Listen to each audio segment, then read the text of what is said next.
नमस्कार दोस्तों, मैं कपिल कुमार आपका अपने YouTube channel Om classes by Kapil Kumar पर स्वागत करता हूं। जैसा कि आप सबको पता है, हमने RS अग्रवाल चला रखा है, जिसमें हमारा चैप्टर नंबर सिंप्लीफिकेशन चल रहा है और जिसमें हम सवाल नंबर 118 तक करवा चुके हैं और आज सवाल नंबर 119 चलेगा। तो चलिए सवाल नंबर अब अपना शुरू करते हैं। कंप्यूटर में तो लगाइए सवाल नंबर 119। देखिए, क्या रहा है, एक बाल्टी का 4/9 भाग 1 मिनट में भरे तो शेष भाग भरने में कितना समय लगेगा। यानी कि देखना क्या कह रहा, देखिए वो कह रहा है कि यदि एक बाल्टी का 4/9 भाग जो कितने मिनट में भरे, देखना 1 मिनट में भरे, 1 मिनट से। देखिए 1 मिनट को मैं क्या 60 सेकंड लिख सकता हूँ ना लिख सकता हूँ। अगर मैं इससे मिटा दूँ इसे 1 मिनट को 60 से, देखिए यहाँ इसलिए कह रहा कि इस 4 से इसे काटने में थोड़ा प्रॉब्लम होता है। 1 मिनट को काटने में थोड़ा प्रॉब्लम होता है, तो इसलिए हमने वो पहले 60 सेकंड बना लिया। तो अब देखना कि टोटल टंकी की जो कैपेसिटी कितनी 9 ही, और 9 में से जो 4 भाग, यानी कि 9 में से 4 भाग, यानी कि 4 पार्ट जो भरा उसने कितने में भरा, 60 सेकंड में। अगर मैं बात करूं कि एक पार्ट, यानी कि 4 1 जा 4 और 4 से इसको काटूं तो कितना जाएगा 15 सेकंड। यानी कि मैंने देखा कि 1 यूनिट कितनी देर में भर रहा, 15 सेकंड में। अब वो कह रहा है शेष भाग को कितनी देर में भरे। अब देखिए 9 में से 4 भाग तो यहाँ पर हो चुका है, 4 पार्ट तो यहाँ पर हो चुका है, और बचा कितना 5। तो हमें देखना है इससे हमें 5 बनानी, यानी कि 5 भाग बनाना। तो देखना हमने 1 का 1 कितने गुना करा भाई, 5 गुना ही तो करा है 1 का, तो 5 गुना हम इसका कर देंगे, 5 गुना, क्योंकि इसका 5 गुना, देखिए इसका 5 गुना करेंगे तो कितना आएगा 75 सेकंड। यानी कि वो कितने सेकंड में भर देगा शेष भाग को, 75 सेकंड में भर देगा। देखिए पर 75 सेकंड हमारा आंसर है, उन्होंने मिनटों में दे रखा। देखिए जब सेकंड को हमें मिनट में बदलना हो, जब हमें सेकंडों को मिनट में कन्वर्ट करना हो, तो हमें 60 से क्या कर देना, डिवाइड कर देना। और 60 से जब हम डिवाइड कर देंगे तो देखना आंसर क्या आएगा। देखिए 15 5 जा और 15 4 जा, तो यानी कि कितना आएगा 5/4 मिनट। तो यही क्या है, हमारा राइट आंसर है इस क्वेश्चन का। चलिए अपने सवाल नंबर नेक्स्ट में चलते हैं। कंप्यूटर में तो लगाइए सवाल नंबर नेक्स्ट। देखिए आपके सामने सवाल नंबर नेक्स्ट लग चुका है। देखिए क्या है, देखिए ये कह रहा है कि एक किसान था। देखिए एक किसान ने n गायों के झुंड को अपने 4 पुत्रों में इस प्रकार बांटता है कि पहले पुत्र को पूरे झुंड की आधी गाय, दूसरे पुत्र को पूरे झुंड की 1/4 गाय, तीसरे पुत्र को पूरे झुंड की एक यानी कि 1/5 गाय तथा चौथे पुत्र को 7 गाय मिले, तो n का मान कितना है। देखिए उसने कहा था, देखिए हम ऐसा मान लेते हैं कि जो n का मान था, देखिए अपने पास से मान रहे हैं हम। देखिए मैंने मान लिया कि n का जो मान था वो मान लिया मैंने कि कितना मान लूँ, n का मान चलो मान लिया मैंने 20 मान लिया। n का मान मैंने कितना मान लिया, 20 मान लिया, ठीक है। देखिए 20 मानने पे देखिए अब उसने कहा क्या था, देखिए पहले पुत्र को पूरे झुंड की आधी गाय, ठीक है। देखिए पहले पुत्र को, देखिए पूरे झुंड में ही कितनी गाय 20 थी, तो 20 की आधी गाय, आधी का मतलब 10 गाय पहले पुत्र को दे दी, यानी कि फर्स्ट को। और दूसरे पुत्र को क्या करा उसने, वो कह रहा दूसरे पुत्र को पूरे झुंड का 1/4 भाग, देखिए 20 का जब मैं 1/4 भाग करूंगा तो 20 का 1/4 भाग कितना आएगा 5, यानी कि 5 बन जा 5, तो 5 गाय इसे मिल गई, ठीक है। तो 5 गाय इसे मिल गई 1/4 भाग। और ये कह रहा पूरे झुंड का, तीसरा पुत्र को पूरे झुंड का 1/5। देखिए ये तो सेकंड पुत्र था और तीसरा पुत्र एक और है, यानी कि थर्ड पुत्र को पूरे इसका तो यानी कि पूरे भाग का कितना मिला भैया, पूरे भाग का जो 1/5 भाग मिला, यानी कि पूरे भाग कितना बचा, हमारा बचा ये 20 था। और 20 को यानी कि इसने कहा था पूरे तीसरे पुत्र को पूरे झुंड का 1/5। देखिए तीसरे पुत्र को इसका 1/5 होता कितना, देखिए 4, यानी कि 4 क्या होगा, 4 इसको मिल गई। अब देखना हमारे पास, देखिए झुंड में अब कितनी गाय होगी टोटल, देखिए 10 तो ये +5 +4, यानी कि टोटल कितनी होगी 19, टोटल 19 गाय होगी, ये 19 गाय, ठीक है। अब देखना 19 गाय, अब चौथा पुत्र है, एक चौथा पुत्र को शेष 7 गाय मिल गई, यानी कि वो कह रहा चौथे पुत्र को 7 गाय मिली। अब देखना हमारा यहाँ तो पार्ट है ही नहीं चौथे का। देखिए जब टोटल 20 था और 19 इन 3 को मिल जाएगा तो बचेगा कितना, 1 ही तो बचेगा। तो हमने देखा कि 1 यूनिट बराबर कितना है 7 के है, 1 यूनिट बराबर कितना है 60 के है। अब देखना हमने टोटल यूनिट मानी कितनी थी, टोटल यूनिट 20 माननी थी, तो हमें यहाँ पर 20 यूनिट बनाना, हमें यहाँ पर 20 यूनिट बनाना। देखिए एक का हमने कितने गुना करा, ये 20 गुना ही तो करा, एक का ये 20 गुना कर दिया, और यहाँ पे भी हम इसका भी कितना कर देंगे 7 का जब 20 गुना कर दोगे तो 20 सत्ते 140। तो टोटल गायें जो ही, टोटल गायें कितनी ही 140 जो ही झुंड में टोटल गायें थी। तो यही क्या है इस सवाल का राइट आंसर है।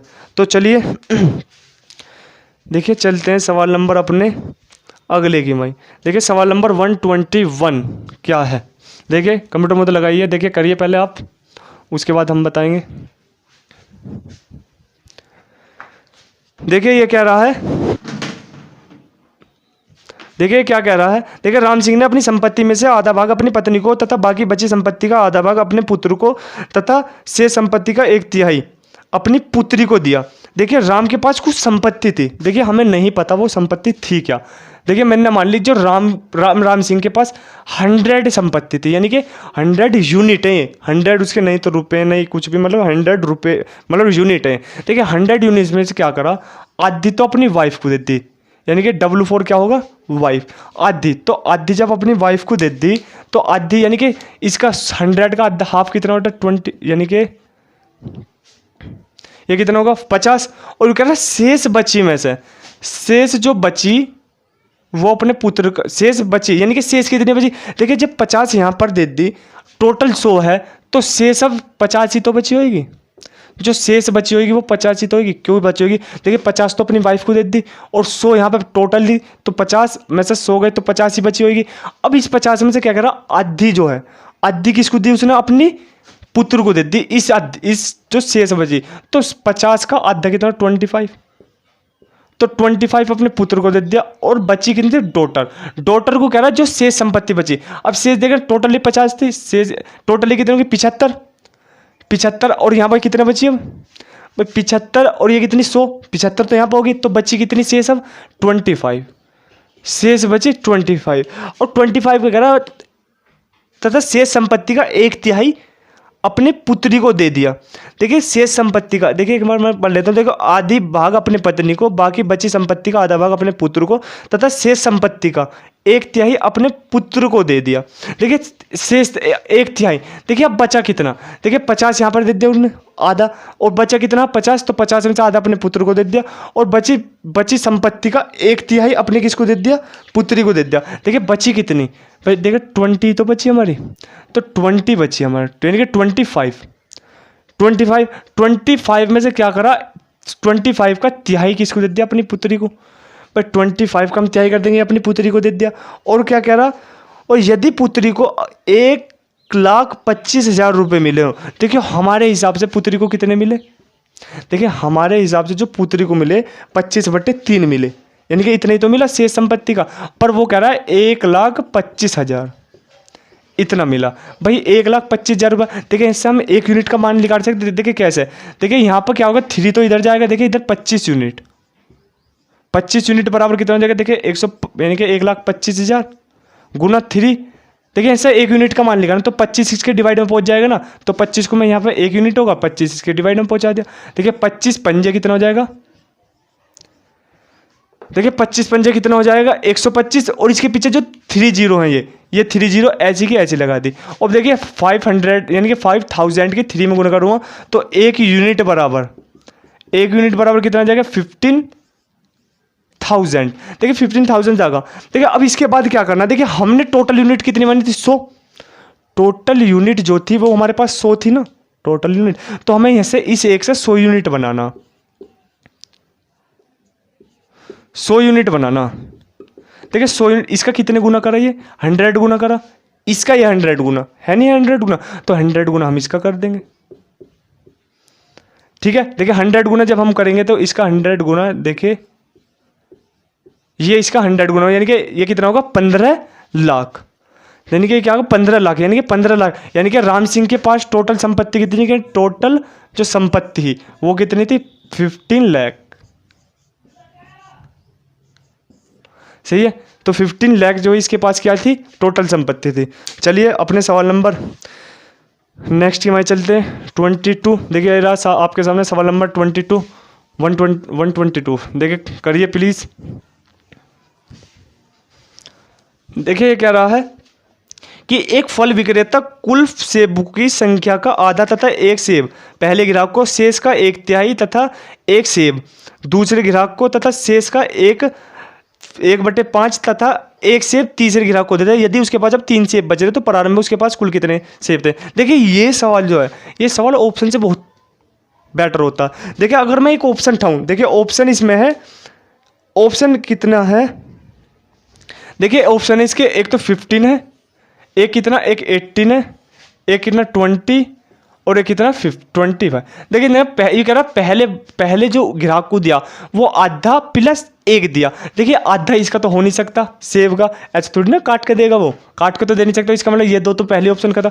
अब 18 बचा, 22 बचा। देखिए उसके बाद हमें थोड़ा सोच लेना कि जब आधा और 1 दे दूंगा, आधा यानी कि 10 और 1 और दे दूँ यानी कि 11 दे दिए, बचा कितना 9। तो 9 का उसके बाद 9 का तिहाई करना था, तो इसका तो हो नहीं सकता फिर। यानी कि देखिए अगर ऑप्शन हमारा 20 होया तो 20 का देखिए पहले ग्राहक को क्या करा, 20 का आधा का मतलब क्या होगा 10, 20 का हाफ जो 10 होगा प्लस 1 यानी कि कितना दे दिया, 11 सेब दे दिए पहले ग्राहक को।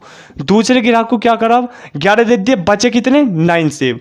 देखिए बचे हमारे पास 9 सेब। अब अगले ग्राहक को क्या करा, शेष का 1/5 कह रहा शेष का 1 तिहाई तथा 1 सेब दूसरे ग्राहक को। देखिए शेष का बचा कितना 9, तो 9 का 1 तिहाई कितना आएगा, 9 3 3 यानी कि 3 प्लस 1 सेब और किसको दे दिया, दूसरे ग्राहक को दे दिया, यानी कि 4 से दे दिया। अब देखिए टोटल कितने हो गए, 15 हो गए, बचे कितने 5 भी तो बचे। 5 में से ये कह रहा तीसरे ग्राहक को, तो शेष जो बचे अब जो शेष बचे यानी कि सेकंड ग्राहक के बाद जो बचे वे बचे 5 सेब हमारे पास। अगर 5 का 1/5 तो 5 का 1/5 करूँगा तो 1 आएगा नहीं आएगा। देखिए 5 का 1/5 1 आएगा प्लस 1 सेब और एक्स्ट्रा में जो ग्राहक को दिया, तो यानी कि टोटल सेब कितने दे दिए, 2 दे दिए। अब देखना अगर मैं टोटल सेब जोड़ूँ तो ये क्या 17 में बैठ गए। अब उसने कहा था कि अब उसके बाद 3 सेब बच रहे। देखिए टोटल तो अब यहाँ ये 17 दे दिए उन्हें और 20 टोटल है, तो अब हमारे पास भी कितने बचे 3। इसका मतलब हमारा 20 क्या है, राइट आंसर था। देखिए मैं इसे एक्स से भी करवा सकता था पर एक्स से थोड़ा लॉन्ग हो जाता तो फायदे में नहीं थे हम। चलिए देखिए अपने सवाल नंबर 123 की माई देखिए कंप्यूटर में तो लगाई 123 करिए प्लीज़। देखिए आपके सामने 123 सवाल। देखिए एक व्यक्ति को लक्ष्य पर निशाना लगाने के लिए प्रत्येक बार 1 रुपया मिलता है तथा निशाने चूकने पर उसे 1 रुपया देना पड़ता है। तो 100 बार निशाने लगाने से उसे 30 रुपये मिले, तो कितनी बार उसका निशाना चूका, यानी कि कितनी बार वो फेल। देखिए क्या था, देखिए एक व्यक्ति था, उसने 100 बार निशाने लगाए और अगर 100 बार लगाता तो उसे एक निशाने पर लगाने के 1 रुपये मिलते और अगर वह चूकता तो उसे 1 रुपये घटा। देखिए मैंने मान लिया कि 100 बार यानी कि 100 बार क्या लगाए, निशान ना लगाया था। देखिए निशान मैंने ऐसा मान लिया कि उसने हर बार सटीक मारे, यानी कि हर बार जो उसके लक्ष्य पे यानी कि डेस्टिनेशन जो पॉइंट है उस पर जाकर लगे। देखिए 100 बार उससे 100 बार लगाए, एक बार के 1 रुपया था, तो 100 बार के 100 रुपये मिलेंगे ना, मिलेंगे उसे 100 बार के 100 रुपये मिल जाएंगे। तो उसके बाद पर अब मैंने ऐसा मानना था कि उन्हें 100 बार मान रहे। अब देखिए मैंने ऐसा मान लिया कि अब उसे हर बार क्या देना पड़ेगा, 1 रुपया और देना पड़ेगा यदि ना लगे। अब मैंने ऐसा मान लिया कि 100 की 100 बार उसे पे लगे नहीं, जो निशान जो देखिए ये तो 100 उसे मिल गए प्लस में, और मैंने मान लिया कि उसे ना मिले तो और 100 अब क्या हो जाएंगे, माइनस हो जाएंगे इतने रुपये। ठीक है सॉरी ये मिटान देते हैं, चलो सही है। देखिए 100 बार ये लगाने के मिले उसे, 100 बार यानी कि 1 बार का 1 रुपया था, तो 100 बार लगाने के 100 रुपये हो गए और 1 बार का 1 रुपया उसे देना पड़ रहा था जब निशाना नहीं लग रहा था। और ये देखिए ये तो लगा निशाना यानी कि लगा, और ये क्या निशाना नहीं लगा। ठीक है, और ये तो अब देखो उसे टोटल जो मिले हैं वो 30 रुपये मिले, टोटल उसे 30 रुपये मिले। ठीक है टोटल देखना, अगर हम इसमें एलिगेशन लगा, देखिए ऐसे करके एक एलिगेशन होता है। देखिए ऐसे, देखिए हमें क्या करना, 100 में से 100 को क्या 100 में से 30 को घटाएंगे तो कितने बचेगा 17।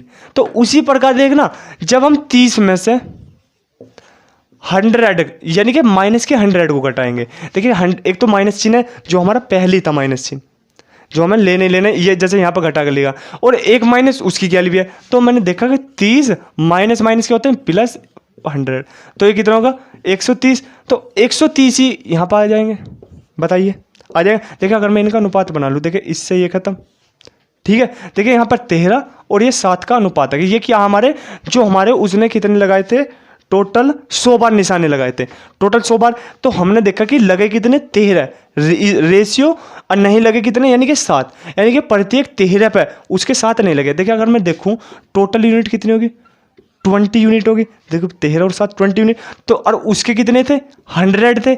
उसने तो 100 बार प्रयास करा ना, यानी कि जो उन्होंने जो प्रयास करा था वो 100 बार करा था। यानी ये अगर मैं देखूँ कि एक यूनिट बराबर कितना आ जाएगी, यानी कि 20 एकम 20 और 20 पंजे 100, यानी कि एक यूनिट बराबर आएगी 5 के। अब देखिए अगर उसने हमसे क्या पूछा कितनी बार लगा, तो 13 की हम इसमें कर देंगे, यानी कि 13 गुना 5, तो कितना आएगा, 13 पंजे 65, और ये कितना 7 गुना 5, तो 7 पंजे 35। यदि वो पूछे कि हमसे कितने लगे तो 65, और कितने नहीं लगे तो 13। क्योंकि ये वाले क्या है हमारे जो नहीं लगे, ये क्या है जो लगे हैं, यानी कि 65 तो उसने मार दिए और 35 उस पर नहीं लगे। देखिए चलते हैं अपने सवाल नंबर 124 की माई। देखिए सवाल नंबर 124 आपके सामने लग चुका है, कंप्यूटर में तो लगा है सवाल नंबर 124। देखिए कह रहा है कि एक रेल का जो टिकट है, देखिए कह रहा एक व्यक्ति नहीं सॉरी रेल के एक आधे टिकट का मूल्य पूरे किराए का आधा है। देखिए ये तो वैसी एक बात है कि जब हमें पता है जब आधा टिकट है तो आधे टिकट का मूल्य जो पूरे किराए का आधा है, तो जब टिकट आधा ले रहे तो किराया भी तो आधा ही लगेगा, ठीक है। तो ये कह रहा किंतु आधे टिकट पर आरक्षण प्रभार पूरे टिकट जितना है, 2 स्टेशनों के बीच एक आरक्षित प्रथम श्रेणी टिकट का मूल्य 525 रुपये है, तो एक पूरे तथा एक आधे आरक्षित प्रथम श्रेणी के टिकट का मूल्य 850 है, तो आरक्षण प्रभार कितना यानी कि रिजर्वेशन कितना। देखिए क्या कह रहा है, एक टिकट है उसका जो आधे टिकट का मूल्य कि पूरे किराए का आधा है। देखिए तो हो गई, जब हम आधा टिकट ले रहे तो आधे रुपये हो गए। पर वो कह रहा है कि यदि अब मैं आधा टिकट लूँ ना, जो उस पर रिजर्वेशन लग रहा है यानी कि आरक्षण प्रभार लग रहा, वो पूरे टिकट जितना ही है, पूरे टिकट जितना। देखिए मैंने ऐसे मान लिया, देखिए ये क्या टिकट यानी कि जो टिकट का जो किराया, देखिए टिकट का किराया मैंने ऐसा मान लिया कि 10 रुपये है, और जो रिजर्वेशन हमारा जो रिजर्वेशन भी कितना मान लिया मैंने 10 ही रुपये था, दोनों मैंने मान लिया कि 10 रुपये है, ठीक है रिजर्वेशन ही। अब देखिए उसने कहा कि यदि मैं एक टिकट खरीदूँ, देखिए एक टिकट खरीदने के लिए मुझे 10 रुपये देने पड़ेंगे, प्लस क्या करना पड़ेगा, देखिए टिकट का किराया हमें नहीं देंगे, प्लस में क्या कर देना पड़ेगा 10 रुपये रिजर्वेशन के भी तो देने पड़ेंगे 10 रुपये। तो इनका जो मूल्य बैठ रहा वो कितना बैठ रहा था 525 रुपये था, ठीक है। पर वो कह रहा है कि यदि मैं एक पूरा टिकट खरीद दूँ, देखिए पूरा टिकट खरीद दूँगा जब मैं, तो 10 तो मुझे इसके देने पड़ेंगे, ठीक है पूरे टिकट के, और एक आधा टिकट खरीद दूँ भाई, जब एक टिकट का मूल्य 10 रुपये तो आधे का कितना होंगे प्लस 5 रुपये, यानी कि मैंने देखा कि 15 रुपये तक का तो और 1.5 टिकट खरीद लिया उनने, ठीक है। पर आरक्षण प्रभार क्या कहा था उसने, जो रिजर्वेशन था उसने रिजर्वेशन ये कहा था कि पूरे टिकट पे जो आरक्षण प्रभार है वो तो जितना है उतने है, पर वो कह रहे जो आधे टिकट पे रिजर्वेशन है ना वो भी पूरे टिकट जितना रिजर्वेशन है। इसका मतलब अगर रिजर्वेशन है कितना एक टिकट पे 10 रुपये, देखिए 10 यहाँ पर लगाएंगे और 10 इस पर लगाएंगे, तो यानी कि टोटल मैंने देखा रिजर्वेशन कितने का होगा 20 रुपये का, प्लस ये 20 रुपये, 15 ये प्लस 20 रुपये, ये कितने लगे उसके 850 रुपये। देखिए लास्ट में उसने पूछा कि रिजर्वेशन बताओ कितना, यानी कि आरक्षण प्रभार कितना। देखिए आरक्षण प्रभार यही तो था हमारा, देखिए ये क्या था हमारा आरक्षण प्रभार, यानी कि मैं लिख देता हूँ एक बार। देखिए ये तो रिजर्वेशन था, और ये क्या था हमारा जो टिकट का मूल्य था, यानी कि टिकट का किराया ये वाला। देखिए हमें ये वाला वैल्यू पता फाइंड आउट करनी है, ये वाली तो हमें ये वाली पहले सबसे पहले क्या करनी पड़ेगी, इक्वल करनी पड़ेंगी, इक्वल। देखिए ये वाली निकालने के लिए हमें ये वाली इक्वल करनी पड़ेंगी। यदि बाई चांस हमें ये निकालनी पड़ती तो हम इन वाली को इक्वल करते हैं, इन वाली का इक्वल करना। देखिए यहाँ पर 10 है और यहाँ पर 15 है, देखिए ऐसे कितने से गुना करूँ कि ये दोनों बराबर हो जाए। देखिए अगर मैं 3 से यहाँ कर दूँ और 2 से यहाँ कर दूँ, देखिए आप बता सकते हो ना कि 10 या 30 और 2 15 दूनी 30 हो जाएंगे ना। जब देखिए 3 से मैंने यहाँ करी तो 3 से मुझे यहाँ भी करनी पड़ेगी और 3 से मुझे यहाँ भी करनी पड़ेगी। देखिए यहाँ से 2 से करी तो 2 से मैं यहाँ कर दूंगा और 2 से ही मुझे यहाँ करनी पड़ेगी। देखिए अब क्या करना, देखिए हमें ये घटा देने, देखिए यहाँ माइनस, यहाँ प्लस था तो यहाँ माइनस, यहाँ प्लस था तो यहाँ माइनस, और यहाँ प्लस था तो यहाँ भी माइनस। देखना देखिए 10 या 30 तो ये कट जाएंगे, देखिए 3 दाम 30 और 3 दाम 30 तो कट जाएंगे। देखिए कितने होगा 30 और ये कितने होगा 40, तो देखिए प्लस के 30 और ये क्या माइनस, देखिए ये क्या है प्लस के 30 और ये क्या माइनस के 40, तो प्लस के 30 में से माइनस के 40 गई तो कितने बचे माइनस के 10 बचेगा ना, बचेगा इज इक्वल टू माइनस के 30 बचे। देखिए यहाँ पर अगर मैं इन दोनों की गुना कर दूँ, देखिए इन दोनों गुना करके कितना 1575, और ये कितना होगा यहाँ पर 1550, यानी कि ये आएगा 1700। जब मैं इन दोनों घटाऊंगा, देखिए माइनस के बड़े हैं, देखिए वे प्लस के 1575 है, माइनस के कितने 1700। तो अगर मैं इन्हें घटाऊँ तो माइनस का 125 बचेगा ना बचेगा, ठीक है। देखिए माइनस से माइनस का, देखिए हमें पता लगे कि 10 यूनिट बराबर है 125 के, ठीक है। देखिए जब 10 यूनिट बराबर 125 के, अब आरक्षण प्रभार में टोटल यूनिट हमने कितनी ली थी, लेकिन टोटल 10 ही तो थी, तो इसका मतलब 10 ही की वैल्यू दे रहा है। तो आरक्षण प्रभार यानी कि जो आरक्षण प्रभार है वो कितना था हमारा, 125 ही था। तो यही क्या हमारा राइट आंसर है, ठीक है। तो चलिए अपने सवाल नंबर नेक्स्ट की में चलते हैं। कंप्यूटर मॉडल लगाइए सवाल नंबर नेक्स्ट। देखिए आपके सामने सवाल नंबर नेक्स्ट लग चुका है, देखिए करिए प्लीज।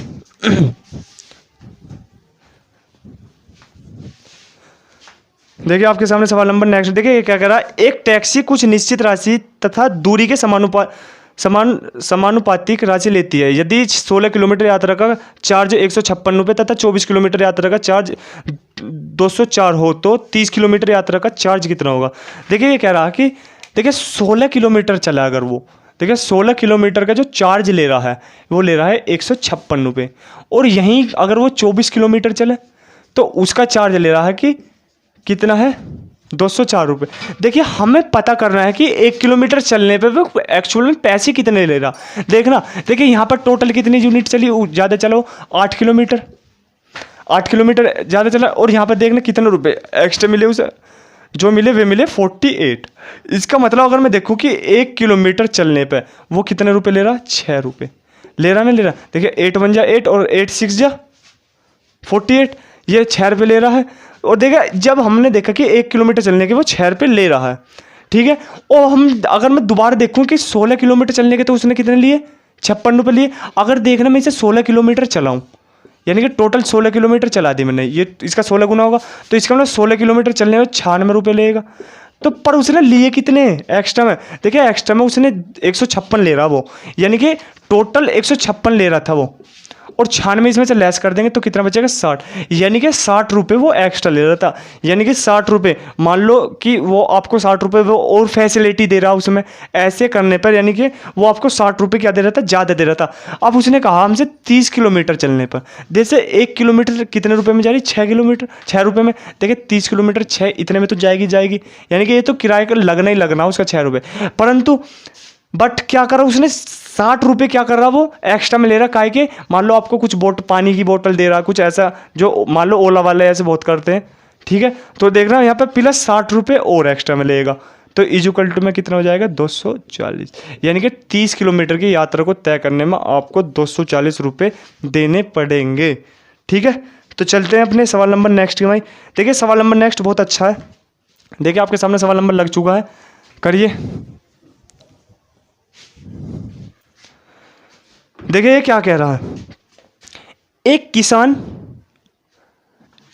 के पास कुछ मुर्गियां तथा बकरियां हैं। यदि इन सब के कुल 240 सिर हैं तथा 640 पैर हो तो मुर्गे कितने। देखिए हमारे पास मुर्गियां और बकरियां हैं, देखिए क्या है, एक तो हैन है और क्या है दूसरे गोट है।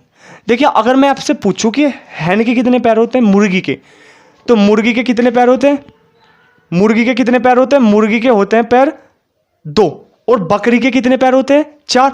इसका मतलब देखा टोटल कितने 240 सिर हैं। तो क्या मैं आपसे ये बता सकता हूं कि मुर्गी की और बकरी की जो संख्या वो 240 होगी, मुर्गी की और बकरी की संख्या जो 240 होगी ना होगी। तो मैं ऐसा मानता हूं कि देखिए इसके 2 पैर हैं और इसके 4 पैर हैं, ये पैर है, ठीक है। मैंने ऐसा करा कि सारी जो मुर्गी थी, सारी क्या थी, मुर्गी थी। देखिए जब एक मुर्गी के 2 पैर हैं तो 240 मुर्गी के कितने पैर होंगे, आप ये बता सकते हो कि 480 पैर होंगे, क्योंकि 2 की 240 में गुना कर देंगे तो 480 आ जाएगा। अब मैंने ऐसा मान लिया कि टोटल जो बकरी थी, टोटल कौन थी, बकरी थी। अब एक बकरी के 4 पैर हैं, टोटल बकरी 240 है, तो क्या आप बता सकते हो कि कितना आ जाएगा, 960 आ जाएगा। पर उसने ये कहा था कि नहीं, उसने जो सवाल में दिया था, सवाल में ही कहा था कि टोटल पैर जो है कितने हैं 640 है। देखना, देखिए ये भी तो पैर थे, हमने पैर बनाए ना यहाँ पे, ये भी पैर थे, देखो 640 है। अगर देखना मैं इसमें एलिगेशन लगाऊं, एलिगेशन। देखिए एलिगेशन लगाने पे क्या होगा, देखिए हम इसे इसमें से क्या कर देंगे, सब्ट्रैक्ट कर देंगे। देखिए यहाँ पे कहते हैं 0, 2 और 3, ये आगा। और यहाँ पे जब मैं इसमें से घटाऊंगा, देखिए यहाँ पे क्या आएगा 0, यहाँ कितना बचा 6 और यहाँ कितना बचा 1। यानी कि देखना अब मैं इसका रेशियो बनाऊंगा। देखो रेशियो में 0 से 0 खत्म। देखिए 32 और वो 16, ये 32 और 16, देखिए 8 से 8 के टेबल में आता है ये 32 और 16। देखिए 8 यानी कि देखिए 16 बन जा, यानी कि 16 16 एकम 16 और 16 दूनी 32। इसका मतलब रेशियो क्या आएगा, 16 अनुपात और 2 अनुपात 1 का रेशियो आएगा। अब देखिए टोटल जो हमारे पास टोटल ही कितनी थी, देखिए टोटल उसने कहा था कि हमारे पास तो 3 है, जो हमने अपना सोल्व करा तो उसके हिसाब से तो 3 है, पर उसने कहा था नहीं, उसने कहा था कि कितनी है 240 है। 240 ही तो बताइए टोटल सिर्फ जो बताए थे, यानी कि उनकी संख्या भी 240 ही होगी। देखिए अगर मैं यहाँ से 1 यूनिट बराबर लिखा दूँ तो क्या आप बता सकते हो कि 80 आएगा। देखिए अगर वो हमसे क्या पूछे हैंड कितनी है 2, 1 यूनिट बराबर 80 के है तो 2 यूनिट कितनी हो जाएगी 160 के, और 1 यूनिट कितनी हो जाएंगे 180 के। यानी कि अगर बकरी पूछे तो बकरी 80 है और मुर्गी पूछे तो मुर्गी कितनी है 160 है, 160 है। देखिए 160 है। देखिए बहुत अच्छा सवाल था ये, करिए। देखिए चलो नेक्स्ट। देखिए आज की वीडियो को हम यहीं समाप्त करते हैं। यदि आपको हमारी वीडियो पसंद आए तो लाइक और कमेंट ज़रूर करना, और यदि आपने अभी तक हमारा चैनल सब्सक्राइब नहीं किया तो चैनल को सब्सक्राइब करना। धन्यवाद।